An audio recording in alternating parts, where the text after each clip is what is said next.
So the key principles that underpin the promotion scheme that we have now, and which has been running since the beginning of 2020, so we've had 3 full years of it, 6 rounds.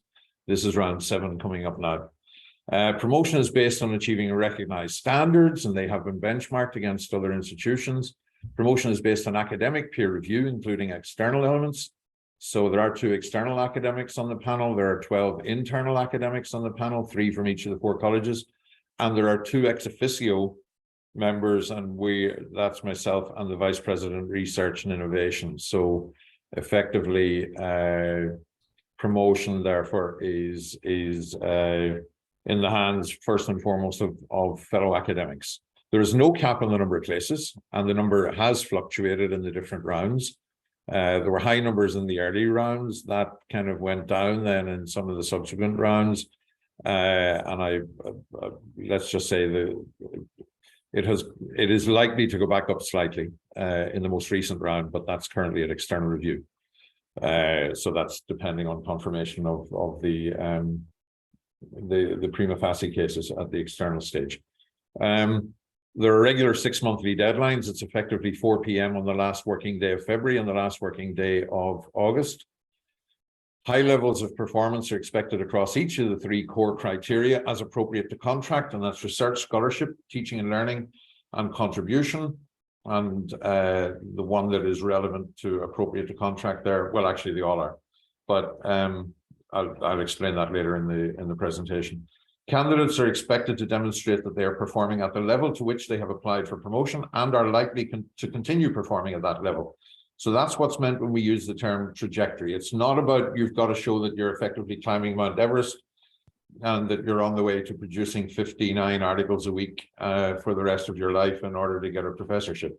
It's simply that you are at the level that we associate and have tried to give guidelines on and have benchmarked against, to which you're applying. And more to the point, you've got stuff still in the pipeline that shows that you're likely to continue performing at that level.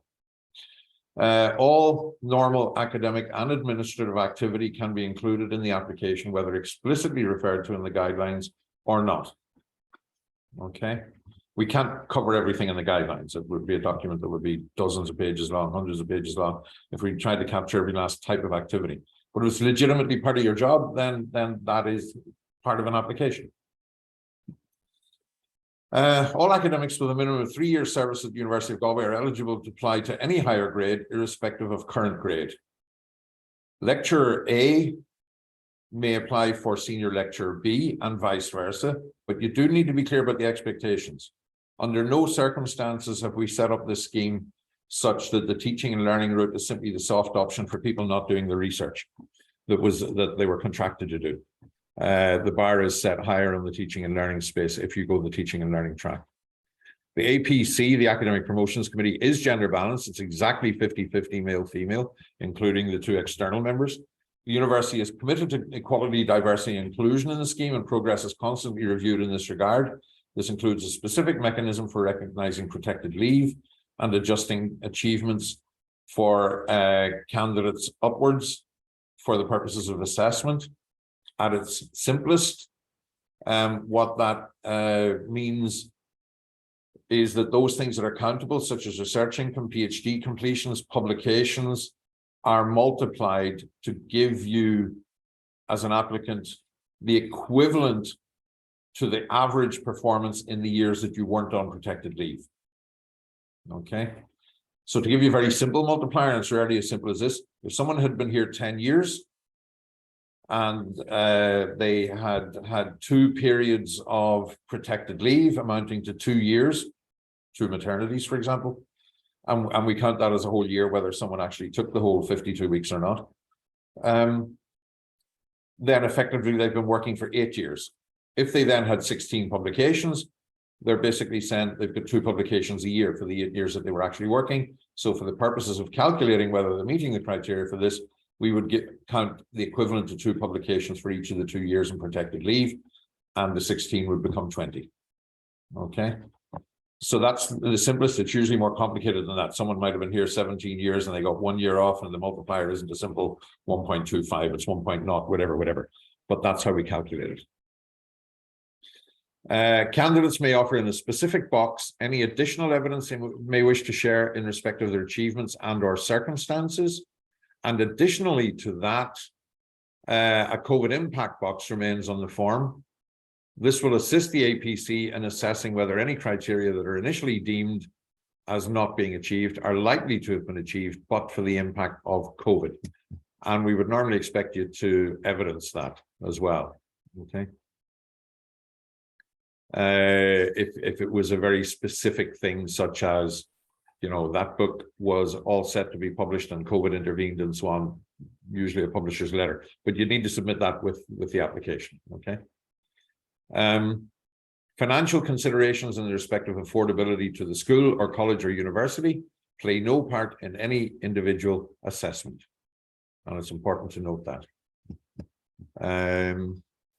So heads of school or deans can't come along and say, you know what, we've no money in the bank in our college or our school, we can't afford the promotion. That simply is absolutely illegitimate if any head of school or dean was to try and factor that in as a consideration. All unsuccessful candidates will receive detailed written feedback on the reasons why they were unsuccessful. They may also request an oral feedback meeting in a timely fashion within 30 days, i.e. within 30 days of receiving the written feedback. Okay. And actually, they may request an oral feedback meeting in a timely fashion. Yeah, within 30 days, that's right. All unsuccessful candidates may appeal to the Academic Promotions Appeals Committee, and that is a separate committee. And they simply correspond with us on any issues that they feel need an answer from us on. But in order to appeal, you must attend for oral feedback, okay? And any appeal then must be lodged within 30 days of that oral feedback meeting. The role of the APAC is to consider whether or not due process has prevailed in the consideration for the APC of an application for promotion. There are 3 grounds for appeal. Natural justice is another one, and manifestly unfair application of the criteria is the third, okay? But what the APAC may not do is simply form a second academic judgment on an application. The academic judgment remains with the APC. So even if, and I suppose where that's coming from, colleagues, and I say this, by the way, as a member of a GA club and as a bit of a hurling fanatic, what we will not have, and what I insisted when we were putting this together, is we would not have GAA appeals processes where basically somebody ends up getting promotion on some kind of technicality at the 5th appeal. It will always be promotion on the basis of the academic judgment. So if the appeals committee considers that we didn't follow our procedures, or that they think we're being manifestly unfair, they can ask us to justify it and so on. Ultimately, the final decision on a promotion remains with the promotions committee. So those are the grounds for appeal. Failure to follow in due manner the policy and procedures, denial of natural justice, and manifestly unfair or unreasonable application of the criteria for the granting of promotions. And just to say that the word manifestly was introduced there, and this was on legal advice, both from one of the members of the appeals committee and from the university solicitor. So that is not a door to opening the APAC to saying, we disagree with the verdict, okay? You must be able to manifest, to illustrate exactly how the criteria were unfairly applied, but it cannot be simply, I don't agree with this, or I think this is unfair, okay? There needs to be some kind of reference to something that indicates clearly what the unfairness is, but it can't be just your opinion. And I'm told, I'm no lawyer, but I'm told that introduction of the word manifestly makes that more robust and more clear, that this is not just simply, you cannot simply appeal because you think the verdict is unfair or you disagree with the verdict. That is not a grounds for appeal. In advance of the meeting, and this, I'm getting into a little bit about how we proceed with this, okay? Because in previous promotion systems in this university, and applications were scored out of 300, and there were 6 marks for this and 15 marks for that and 4 marks for that and so on and so forth. And I think in one of our most recent rounds, you could take 30 of there were 100 each for research, teaching and learning and contribution, but you could take 30 out of what you thought was your weakest area and put it into your, and so on and so forth. None of that applies. We have a far more straightforward basis on which we make the decision. We look and see whether you're meeting each of the criteria, and I'll explain how we do that in a moment. And then if you're meeting the criteria, then the prima facie case is established. It goes to external assessment, where we are effectively going and saying, we believe this person should be promoted. Do you agree? Would they be promoted where you are? And have you got the expertise to tell us that? So don't be nominating someone that has only been a senior lecturer a wet week as an external assessor. They won't have the experience, and we will have to reject that. But if we can't reach an agreement that the prima facie case is there, then we don't go externally saying, we can't make up our mind, will you make up your mind for our minds for us? We have to believe it. We go out convinced you should be promoted if we've reached that conclusion, and we ask the external assessors to confirm. If we're not convinced, then by definition, you're not meeting the criteria. In advance of the meeting, 4 committee members are allocated as so-called core readers to each application, to go through the individual application in particularly fine detail.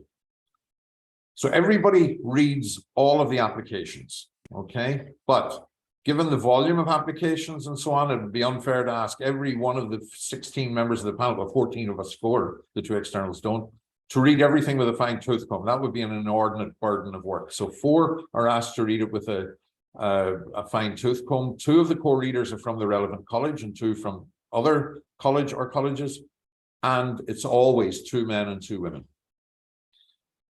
And when I've got the final list of applicants where it's been gone through and made sure that the application is valid, that it's not breaking any rules around time limits for applying and so on, and I've got the list, I simply go through, and the third thing that's in my mind is I try and equalize the load amongst the members of the panel so that everybody's getting broadly the same number of core readerships. And it's always the 12 college members who are core readers and tasked with doing the fine tooth comb thing.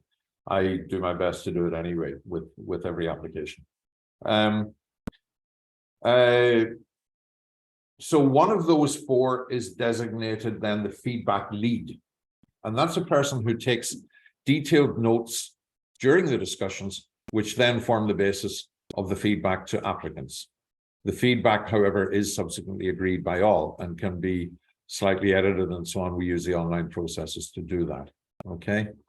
But that is where our starting point is. So all applications are read by each member of the committee, and each member assesses and scores each application individually prior to the meeting.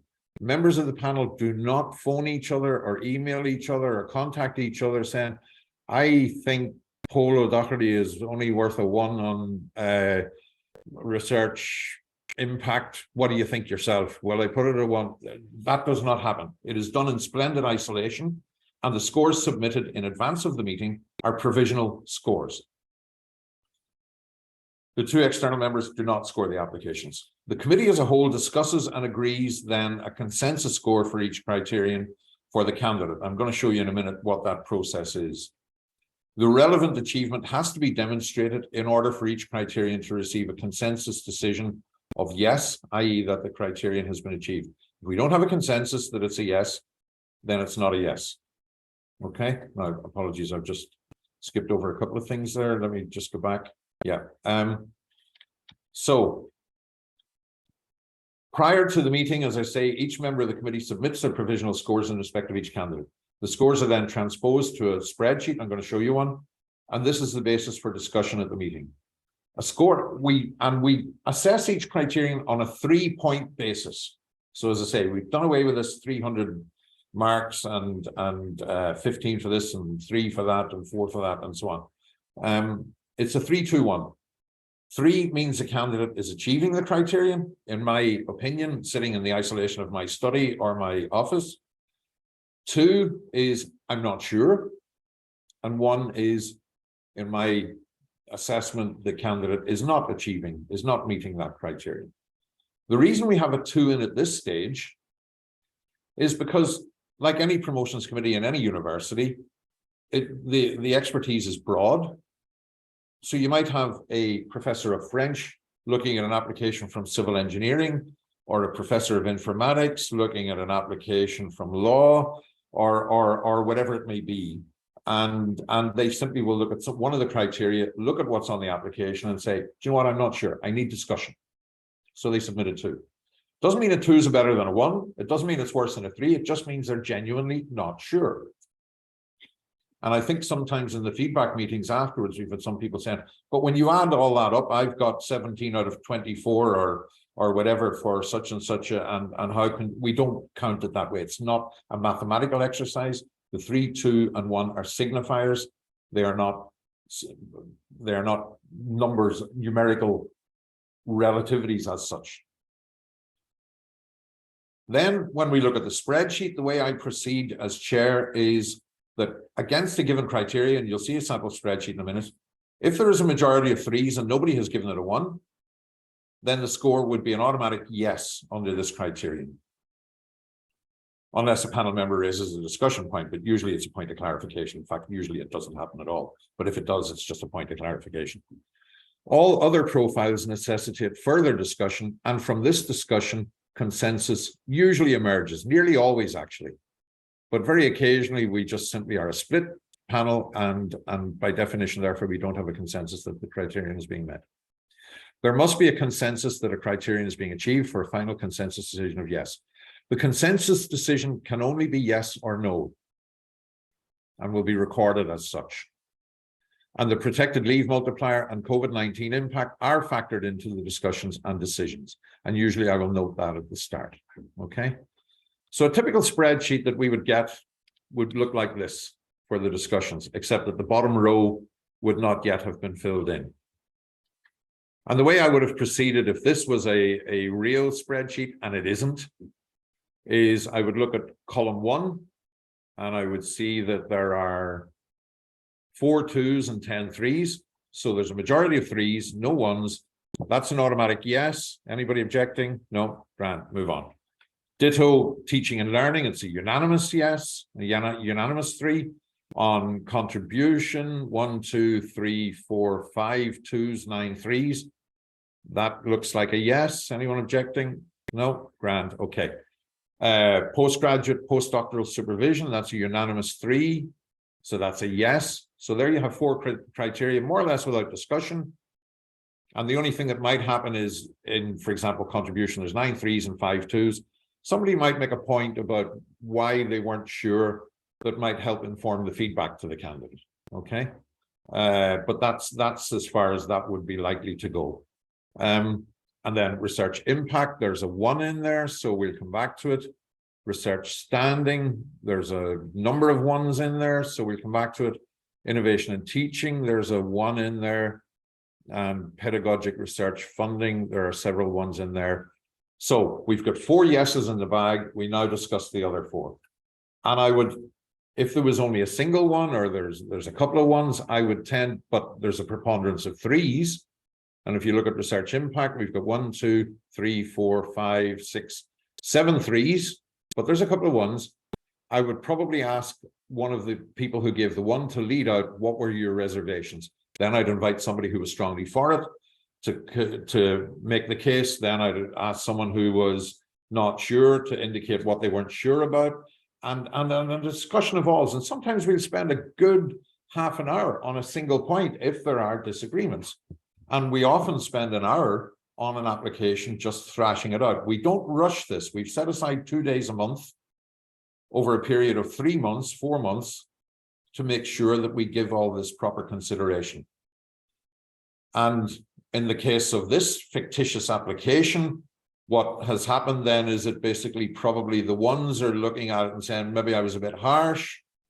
And hearing what 1 or 2 of the people who are perhaps closer to the discipline have said, and given it a 3, I would then at some point gauge the room and I'd say, okay, so I think what I'm hearing here is this criterion is being met, but we might want to give some advice for a future application just in case, as how it could be strengthened, just in case they don't get through in the end, okay?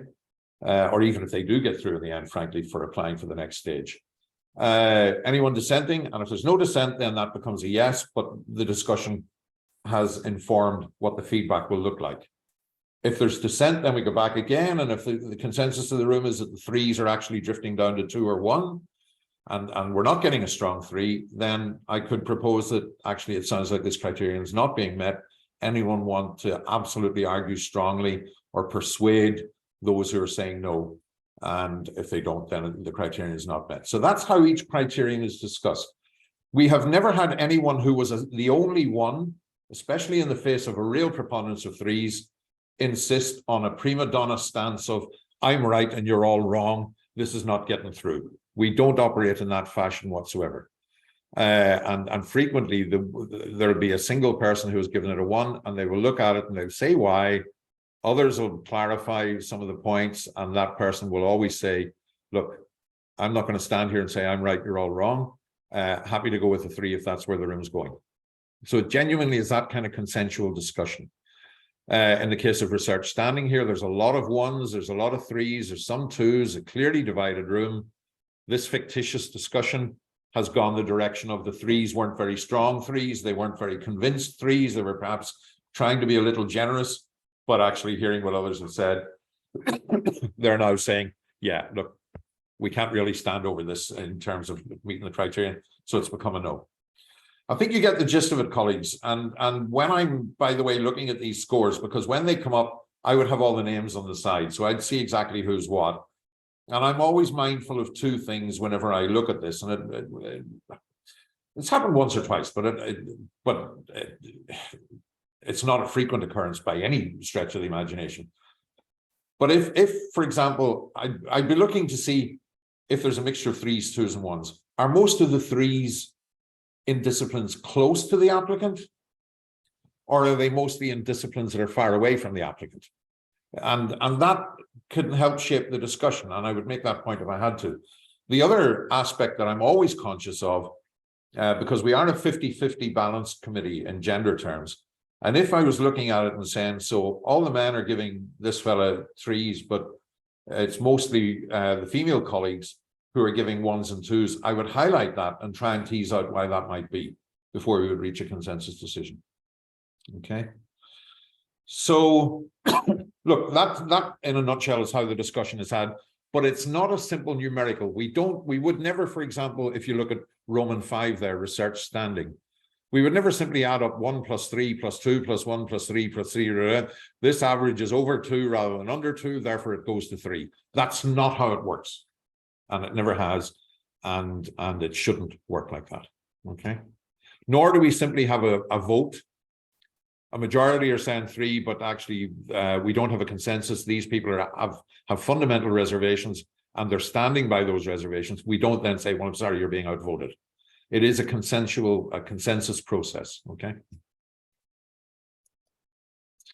So moving on. Oh geez, what have I? Yeah.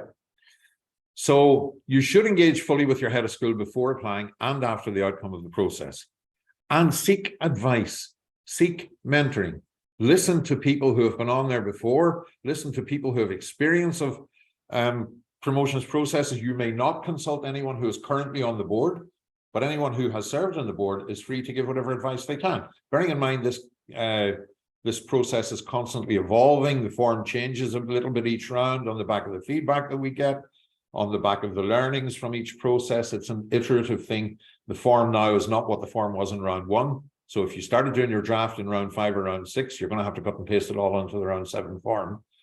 But this isn't competitive. It's not like the old promotion schemes that were in this university, where basically if you finished 13th, you got promoted, and if you finished 14th on the STEM side or the ABL side, you didn't. And therefore you might be wary of consulting with somebody who might end up being a competitor. You're not in competition with anyone other than yourself and the published criteria to get promoted. So use all the advice you can get. Take all the advice that you can get from people who know what they're talking about.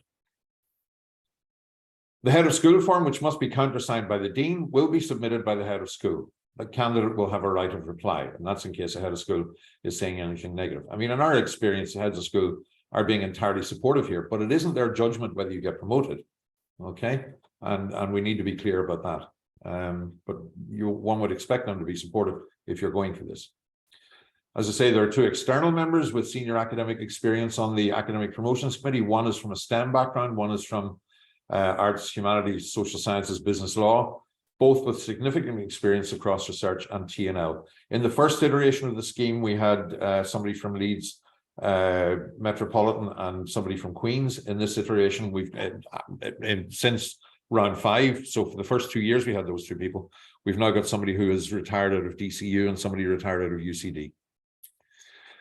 The default adjective as used in the guidelines for criteria at each level, unless one of the others is explicitly used for an individual criterion, is as follows: substantial for senior lecturer, which is also known as associate professor following the introduction of American grades or American titles; outstanding for the new professor in discipline grade, and I will speak to these adjectives shortly; and exceptional for personal professor.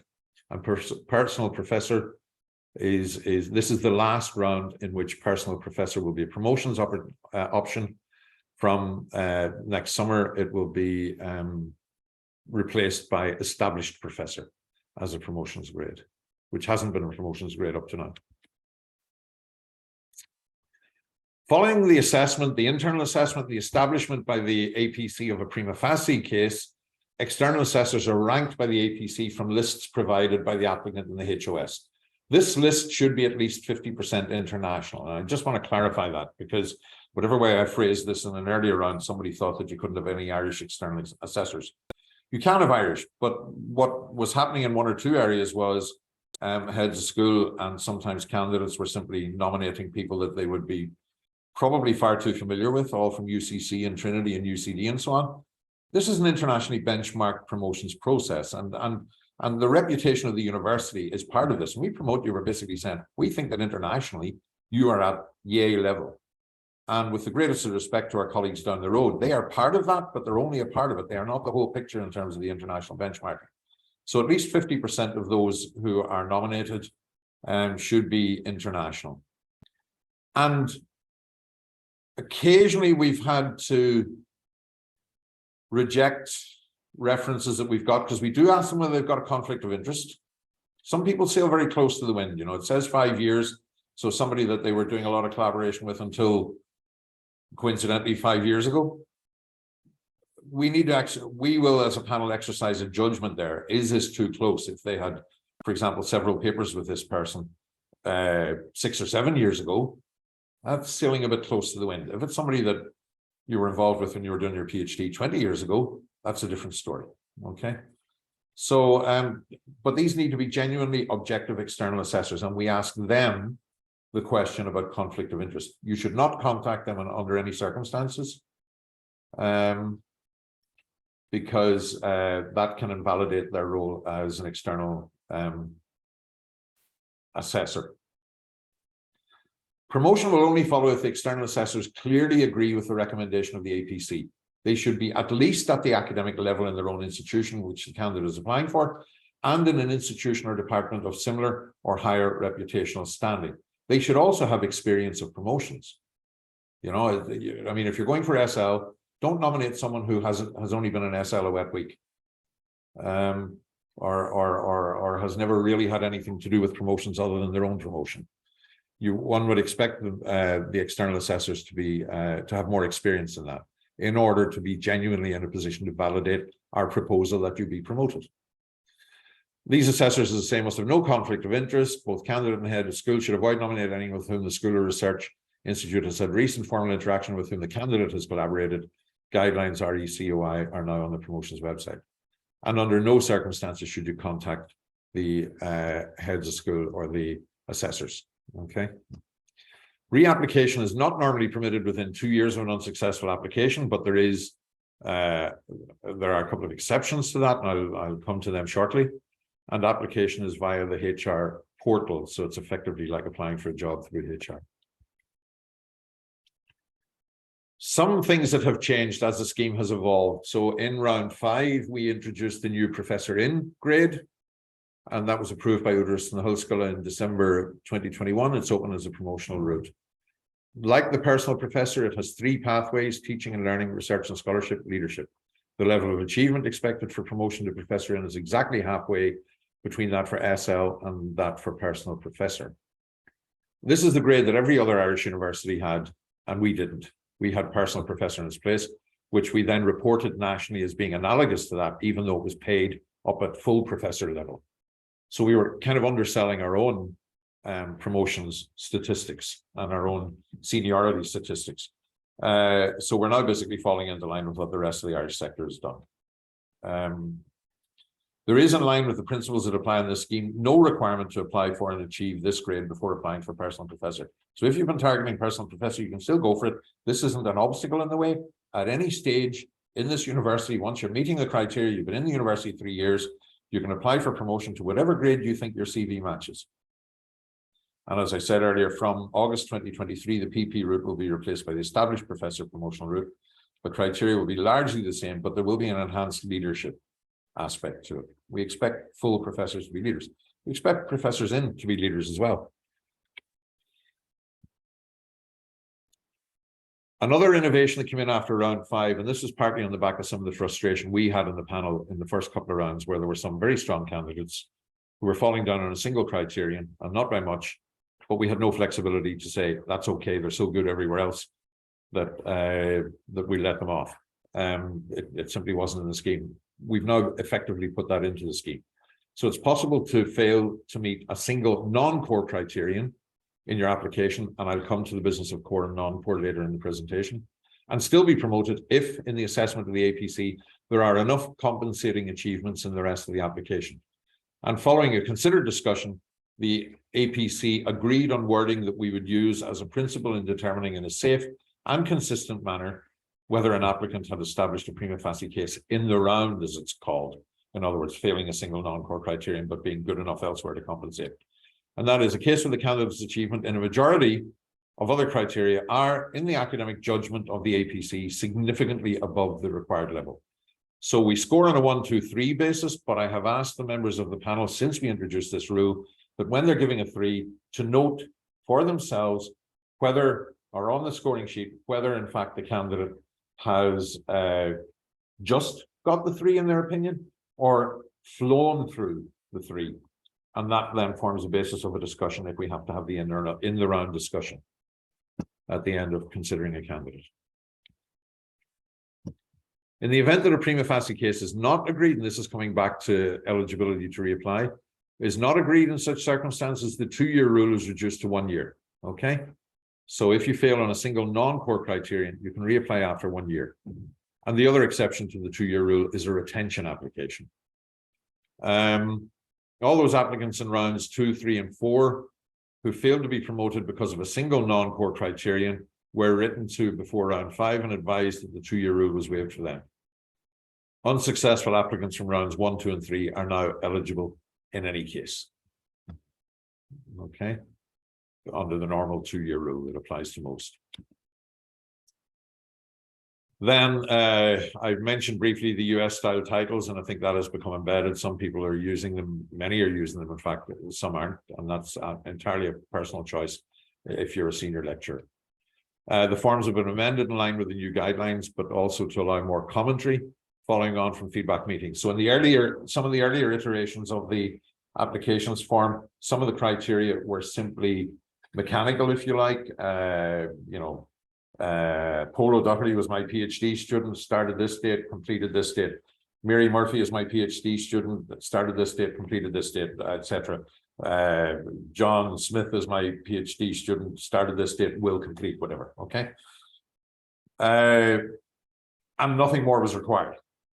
Now, basically, against all boxes, there is the possibility of you writing a commentary to contextualize your achievements against that criterion. I think that just helps us to form a judgment.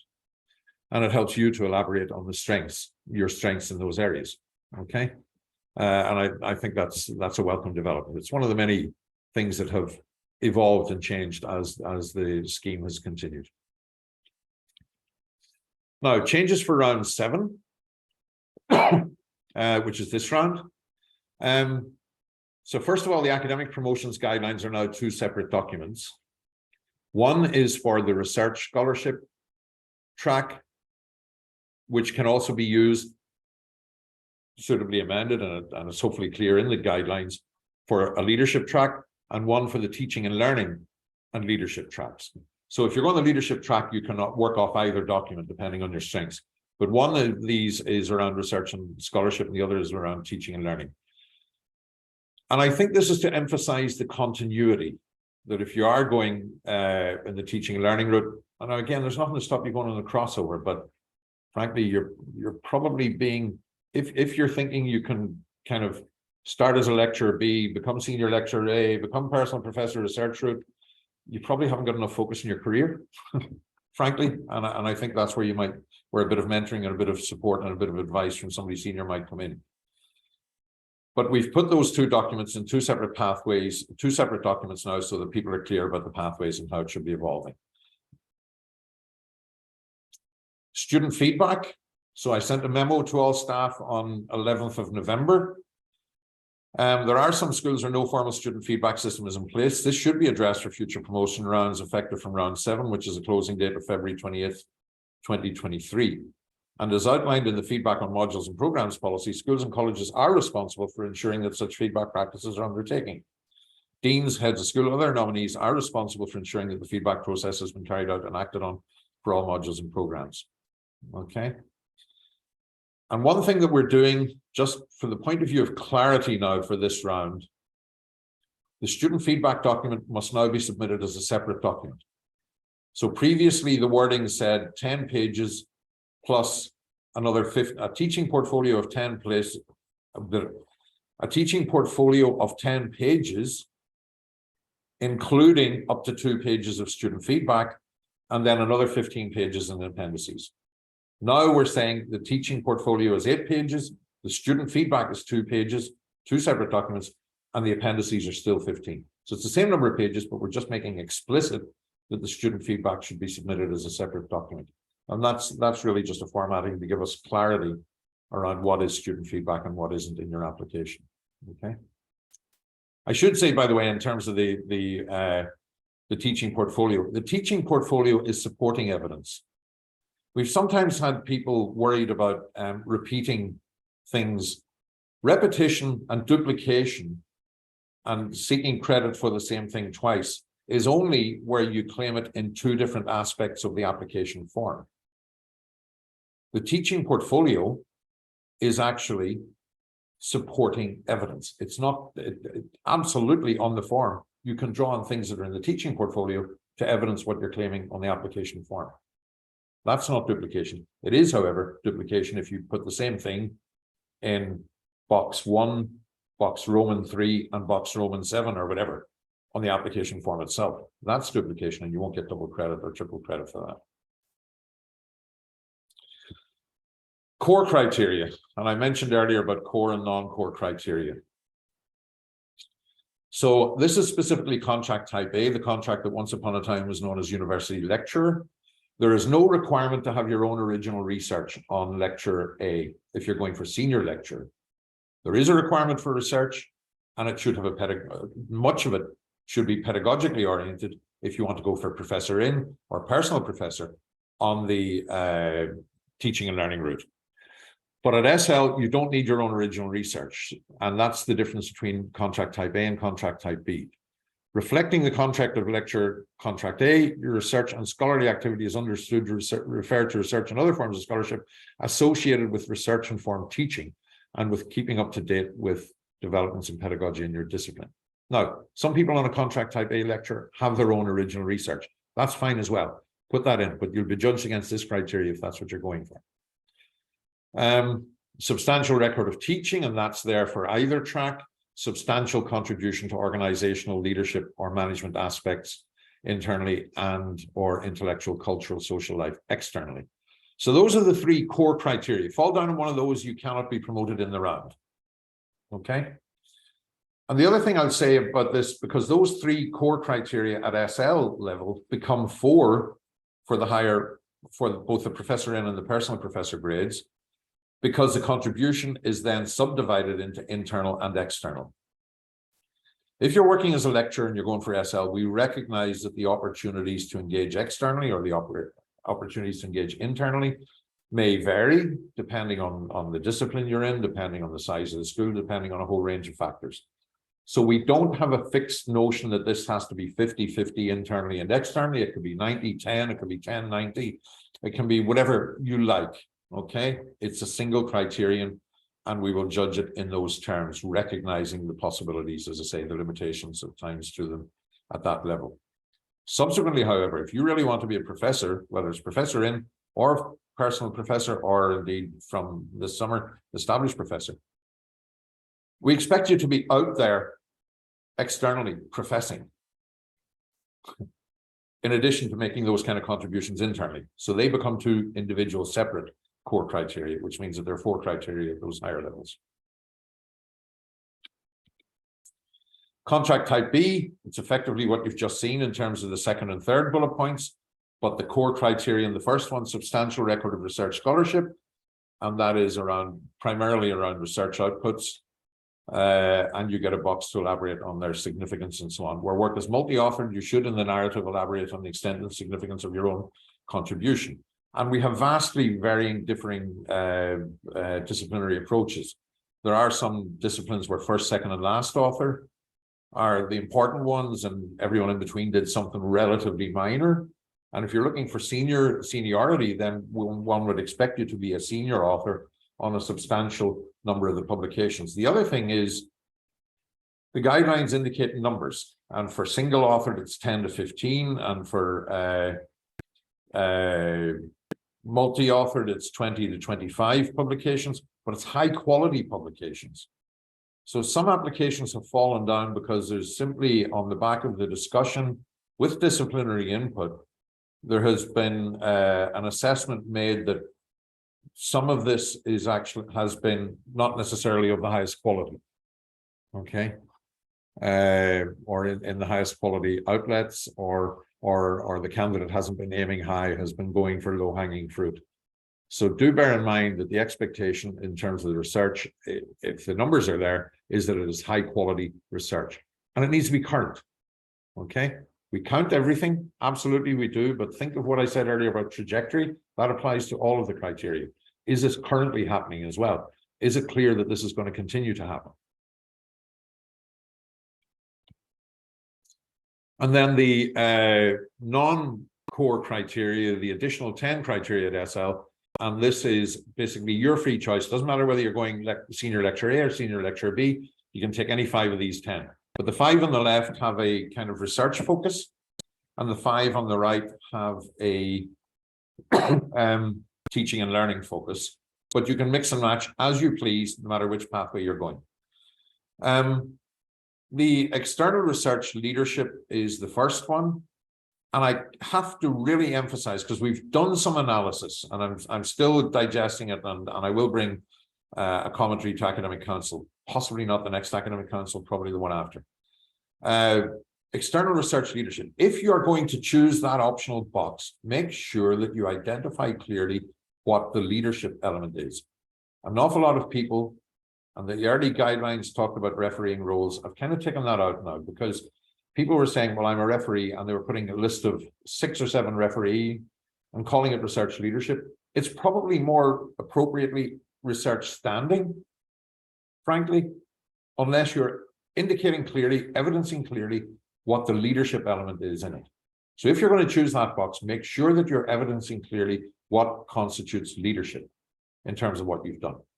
Don't simply put refereeing roles in there and think we're going to give you credit for that as leadership. It's not. That probably belongs in Roman 5. The second one, successful supervision to completion of doctoral students or supervision of postdoctoral researchers, or a combination of the two. Okay. Other PGR activity in the commentary box, that's contextual only. And that's, so we don't have an exact number in the guidelines, for the simple reason that it varies widely from discipline to discipline. And one of the key points that the unions made to us when we were putting this scheme together was that we have to allow for the fact that there are vast disciplinary differences, and you can't be expecting somebody in this discipline to be meeting the number of PhD completions or the research grants it might be over in that discipline. I mean, typically, and you know, I'm a humanities person myself, the kind of grants we get wouldn't get you very far in medicine, for the most part. And so we absolutely acknowledge that. Some disciplines, postgrads and postdocs are 10 of 10. And we would expect a significant number of completions to meet this criterion. But even where they are hard to come by, you must have at least 2.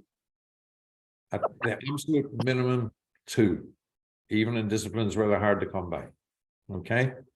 Without that, that criterion will not be met. Now, it's an optional criterion. So if you're afraid it's not going to be met, don't choose it. Okay?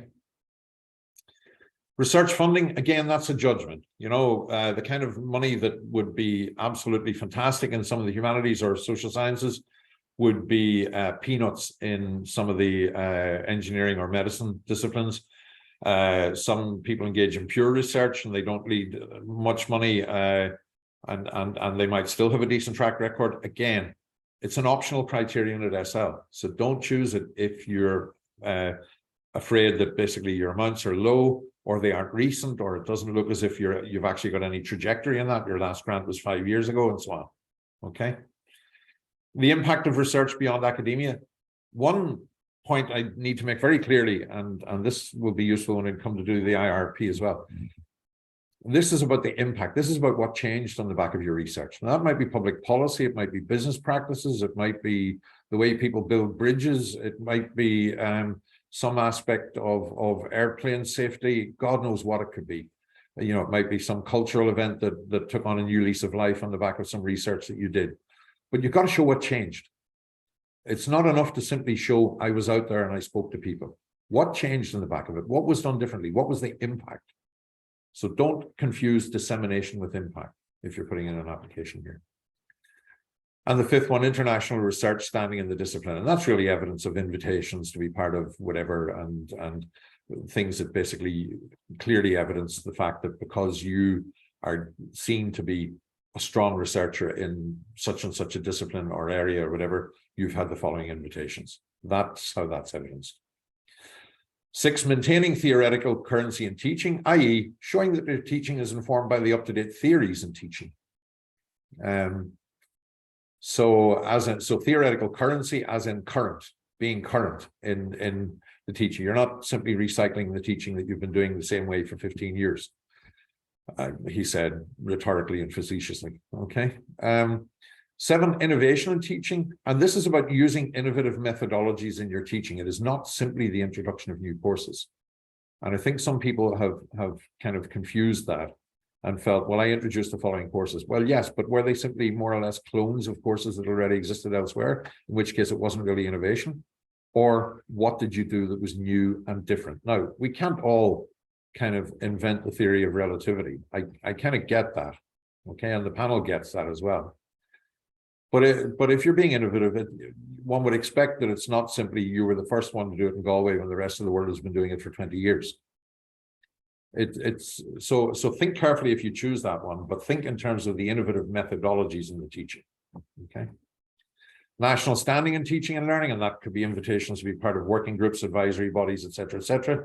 Impact in teaching and learning, and this is where it differs from impact of research. So impact of research beyond academia, and that's important. So that's not about organizing conferences with other academics, unless you're showing clearly that the impact was actually related to someone out in industry or in society or in policy or whatever, okay? But mere academic collaborations do not belong under Roman 4. Roman 9, on the other hand, the impact in teaching and learning is where perhaps you've done some things that are new, that are different, and on the back of that, you got invitations to go to X, Y, and Z, and they changed their teaching on the back of what they've learned from you. That would be your impact in teaching and learning. That's the kind of things we're looking at there. And then finally, pedagogic funding. And I'm not sure. I think we once might have had somebody who had both research funding and pedagogic funding as criteria there. So it's possible. But if you have mostly research funding and there's a bit of pedagogic in there, feel free to include it all under 3. If you have a load of pedagogic funding and a bit of other research funding, feel free to include it all under 10. It's not that if it's not enough for one of the boxes that you can't include it in the other if the emphasis of your funding is in the other box, or that you can't include it anywhere. Okay, so but make that judgment call if your research funding is both research and pedagogic research funding or pedagogic funding. Where is the weight of it? And then by all means include the other bits in whichever box you choose. And if you're really strong in two, and you feel you're really strong in two, by all means choose both. There are 3 tracks for promotion to either professor in or personal professor as follows: research and scholarship, teaching and learning, and leadership. The standard of achievement for personal professor is typically twice the level expected for senior lecturer. And I do have to emphasize that. So those things that can be measured numerically, be it research income, PhD completions, numbers of high quality publications, it's at double the level for personal professor, and it will still be at double the level for established professor when that comes in, and it's 1.5 times that expected for senior lecturer for the new professor in grade. Okay. Core criteria. I did say earlier that the 3 core criteria at SL level now become 4. It's the same. Research and scholarship as at SL, teaching and learning as at SL, and then contribution is divided into internal to the university and external to the university.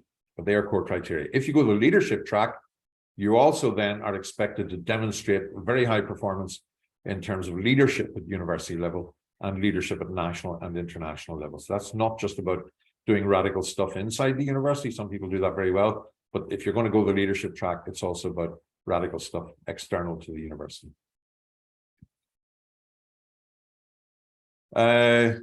And then, so the criteria for all professor in applications are that the contribution, the 2 aspects of contribution, internal and external, are outstanding and sustained.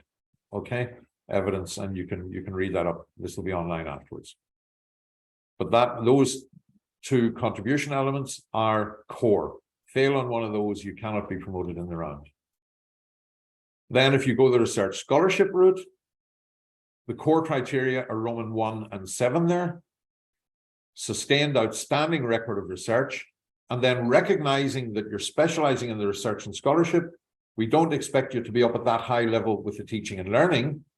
So the expectation here is substantial, 1 level below. Substantial contribution to teaching, supervision, and mentoring of students. That's Roman 7. Then 2 to 6 there are effectively the 5 research criteria from the 10 optional ones at SL, but now using the adjective outstanding rather than substantial. And then for the teaching and learning route, it's the reverse to what we've just had. So it's outstanding contribution to teaching, but again, recognizing you can't be outstanding at absolutely everything. You're going the teaching and learning route. You'd have a substantial record of research outputs, recognized for originality, significance, and rigor. And then the 2 to 6 in between are effectively the 5 options on the teaching and learning side, but now with outstanding as the core criterion. And the one thing I will say at this stage is, so I said earlier, if you're going for SL on the teaching and learning route, you're not required to have publications. If you're going higher than SL to professor level, you are expected to have research, and one would expect a significant portion of it to be pedagogic research if you are going to be professing teaching and learning. Okay, so if you're not research active, then the ceiling is at SL. Okay. And then the leadership, we have the 4, in addition to the contribution internal and external, we have outstanding leadership at university level, outstanding national leadership, but then we recognize that because you've been spending so much time on the leadership piece, that both the teaching and the research might be 1 level below that. So the word there is substantial. And then it's any 3 additional criteria under the PP research or T&L track, not already in this list. Okay. And then at PP, it's effectively a repeat of all that we've just seen, except that the adjective now is exceptional. The adjectives are now exceptional and sustained rather than outstanding and sustained. So I won't dwell on that, but you can see that it's the same principle. Research scholarship, it's exceptional research, but substantial teaching. And the 5 in between 2 to 6 are the research ones. teaching and learning, exceptional teaching, substantial research outputs, and then the 5 in between are the teaching and learning ones. Leadership, as we've just had for Professor in Leadership, except that it's now exceptional leadership rather than outstanding, but we still have the contribution at other level to teaching and research at substantial. Now, a few final notes, and I'm nearly finished. Professional conduct. Members of the APC and the Academic Promotions Appeals Committee, APAC, are bound to absolute confidentiality in respect of all deliberations of the committees, subject only to the fact that documents are FOIable after the process. Under no circumstances should candidates approach or seek to influence members of the APC or APC on any matter relating to their application or scheme. And that applies equally to heads of school, deans, and anyone else, anyone acting on behalf of anybody. Members of the APC or APC may not advise applicants, either individually or in groups, in respect of the promotion scheme while they are on the committee. And heads of school and deans are required to respect and maintain the confidentiality of all individual applications. The deadlines, I said earlier, are 4 p.m. on the last working day of the month, every 6 months. In February and August. So 20th of February is the deadline this year. Next year it'll be leap day, 29th of February. And then all information of the scheme is on that website, which is the homepage /academic promotions. Questions may be addressed to academic promotions at universityofgalway.ie, and there's the link to the HR application system. Okay. And one last thing, and I'll maybe put it in for the next iteration of this presentation, actually, and Arlie, you might make a note just to remind me. When it comes, I mentioned the calculator, the multiplier for people who have had protected leave. That is calculated in the Equality Office. And then we have a meeting to verify it, to try and make sure that we've got our sums right. Okay. But that is not calculated by the committee. It's calculated in the Equality Office. They have the expertise to know exactly what should be recognized and what shouldn't. But I do go through it with Aoife Cook in the Equality Office after she's done the calculations, just to make sure that, or try and make sure that no errors are slipped in. So I will now unshare and